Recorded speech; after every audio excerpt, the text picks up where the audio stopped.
دقائق. 3. اه حاضر.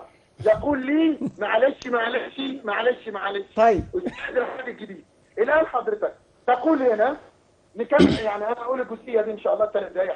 هنا بيقول في الكتاب المقدس في عهدي القديم والجديد، يقول تكونت اللائحة القانونية لأسفار العهد الجديد على مراحل. ده الترجمة العربية المشتركة. على أول مجموعة تكونت هي رسائل بولس التي تكلمت عنها رسالة بطرس الثانية الأولى لصح 3 العدد 15 16. ثم الأناجيل وسفر الأعمال. الآن اسمع الموضوع. وبعد نقاشات بين الكلام قبلت الرسالة إلى العبرانيين. لماذا؟ لأنها كانت مرفوضة. لماذا؟ الكاتب مجهول. ورسالة يعقوب كانت مرفوضة. بطرس الثانية لأنها كانت مرفوضة لأن كاتب مجهول. ورسالة يهوذا وسفر رؤيا يوحنا. رسالة بطرس اللي شهد يعني شهادة بطرس مردودة. أيوة. شكرا. خلاص. أيوة مرفوضة. نعم. الآن اسمع الترجمة اليسوعية حضرتك. كاتب الترجمة اليسوعية إن شاء الله. الترجمة اليسوعية تحت عنوان قانونية الرسالة، أي الرسالة الثانية لبطرس، صفحة 754. الترجمة اليسوعية صفحة 754 تحت عنوان قانونية الرسالة. استعد للمفاجأة إن كل رسالة هي رسالة بطرس الثانية وسفر الرؤيا كان في العهد الجديد السفر الذي لاقى أكثر المتاعب ليعترف به كان مرفوض. فقد دخلت هذه الرسالة من كنيسة الإسكندرية دخولا بطيئا إلى مشمل الكنائس. اختلت في قانون موريتاني قبل سنة 200 قبل الميلاد. استشهد ده أول مرة أورجاني وهو من آباء الكنيسة المعروفين، وكان مدير مدرسة اللاهوت في اسكندرية وعنده 18 سنة. بيعتبروه نابغة. هذا الرجل يقول ذكر انها موضوع نقاش اللي هو اورجانس. الان اسمع. واحطها يوسابيوس ده هو مؤلف كتاب. لقد تعديت وقتك يا شيخ. معلش اديني دقيقة واحدة. حاضر. بكام؟ مؤلف كتاب تاريخ الكنيسة يوسابيوس القيصري، ويقول فيه ايه؟ يقول انها في عدد المؤلفات المتنازع عليها الان، ولم يعترف بها معظم الكنائس الا في القرن الخامس، واعترف بها في سوريا في القرن السادس. الله اكبر. رسالة كتاب مشكوك فيه الى القرن السادس. الله يفتح عليك. جزاكم الله خير وبارك الله فيكم. طب قبل ما تمشي الحمد لله ان انت ما رفعتش عليا قضيه. لا ان شاء الله هرفع عليك قضيه الاسبوع القادم. لا انت يعني الحمد لله انت سحبتها خلاص. بس انا عاوز اقول للاخوه الكرام الله يبارك فيهم اللي بيسمعوني سواء في برنامج البلطوك او في يعني في البيت، الله يبارك فيكم ويحفظكم يا رجاء تدعيم القناه عن طريق ارسال رسائل. جزاك الله خير. نكمل الحلقه القادمه في امان الله. اشكرك يا شيخ وجزاك الله خيرا. طيب جزاك الله خير. اظن الكلام عامل زي المعادلات الرياضيه. هو عايز عارف حضرتك ايه يعني متابعه يعني. الشيخ وسام الله يكرمه يعني انا برضه هذا الرجل لابد ان احنا نعطيه حقه يعني. ومن لم يشكر الناس لم يشكر الله. حضرتك يعني دكتوراه في الازهر الشريف يعني. ومع ذلك والله وتقول ذلك هذا يعني الرجل يعني ما شاء الله عليه يعني. ما في حد دلوقتي بيتكلم في المسيحيات على مستوى الفضائيات او على مستوى المواقع اللي موجوده على الانترنت الا ويعني بفضل ربنا سبحانه وتعالى في المقام الاول، ثم بفضل الشيخ ديدات الله يرحمه عليه رحمه الله، وبفضل الشيخ وسام عبد الله يعني. احسن الله واخد بال حضرتك. فده شيء لابد ان يذكر، ويعني سواء في حضوري او في غيبتي، ويعلم الله كم نحبه في الله يعني. نعم.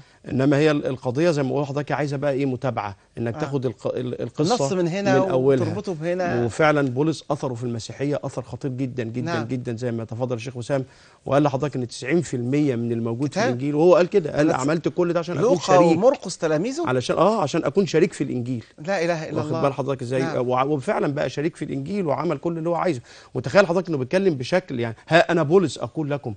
يعني تخيل السيد المسيح مثلا عشان رؤيه في الختان موجود ومقرر، والسيد المسيح نفسه ختن. هو بيقول لك بمنتهى البساطه كده ها انا بولس اقول لكم ان اختتنتم لن ينفعكم المسيح شيئا. يعني هو قرر بيقول من نفسه وقال لك كل الاشياء تحل لي، وقال لك كده متبررين مجانا بنعمه الفداء بيسوع المسيح. مفيش اعمال يعني قال ليس من اعمال كي لا يفتخر احد. خلاص يعني الخطيئه مجرد انك تعتمد او تتعمد يبقى خلاص، او يعملوا عمليه التعميد ديت. طيب. يبقى خلصت. ندخل في موضوعنا يا دكتور. خش احنا بقى. يعني انا اكلم المشاهدين شويه. نعم. هو طبعا جاء رجل ليس عنده حظ في اللغه العربيه من التعليم، إلا مجرد يعني لستة ابتدائي والإعدادي والثانوي، ولا أدري هل كان من المتفوقين في اللغة العربية أم ليس كذلك. ودخل كلية ليس لها علاقة باللغة العربية وبدأ يفتح المصحف، وأنا أعرف أنه ليس هذا الكلام من عندي، وإنما هو كلام الروافض عندما أرادوا أن يشككوا المسلمين في القرآن الكريم، فليس يعني من قريحة أفكاره، ولكن هو يقول أنا درست اللغة العربية، وبدأ يقول أن هناك أخطاء في اللغة العربية وأخطاء نحوية موجودة في القرآن الكريم. وهذا ما سنناقش الدكتور محمد بإذن الله عز وجل، ومتخصص في اللغة العربية في الأزهر الشريف، حول هذا الموضوع. بص حضرتك، طيب هو بيقول لك السيد من الأقصر، مش عارف. لا هي في نقطة بس في الأول، يعني حضرتك معانا الأستاذ سيد من الأقصر، ناخد أهلا وسهلا. دقيقة يا شيخ سيد. السلام عليكم ورحمة الله. السلام عليكم ورحمة الله وبركاته. وعليكم السلام. حياك الله يا شيخ إيهاب. أحسن الله إليك يا رب. الله الحبيب الدكتور محمد. الله يبارك في حضرتك. والله منورين. الله يديك الصحة. والله العظيم منورين. الله يديك الصحة حاج سيد. القناة قناة جميلة جدا. الله يبارك فيك. تدافع عن الإسلام، عن سيدنا رسول الله صلى الله عليه وسلم. حياكم الله وبياكم. الله يبارك فيك. وجعل الجنة مثوانا ومثواكم. جزاك الله خير. يا أستاذ إيهاب، أحبتي الكرام، هل من يدافع عن دين الإسلام وعن رسول الإسلام وعن كتاب الإسلام وعن صحابة سيدنا رسول الله صلى الله عليه وسلم وعن أمهات المؤمنين رضوان الله عليهن ضد هذه الهجمة اللا أخلاقية الشرسة يكون مشعلا للفتنة الطائفية؟ هل هذا معقول يا شيخ؟ جزاك الله خير. يا شيخ إيهاب، النصارى يدخلون غرفتين وبدون سابق انذار يسبون ويشتمون ويلعنون، رغم اننا نعاملهم في منتهى الادب والرقه والاخلاق.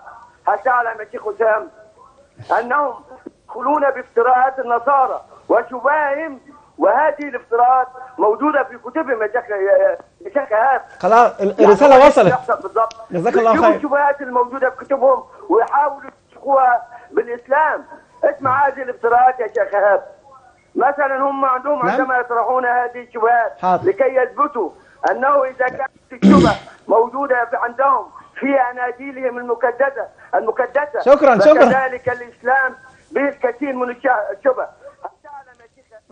اشكرك يا شيخ سيد، اشكرك يعني ما شاء الله، انا كنت تحمست انت عندما تكلمت انا في اول حلقه.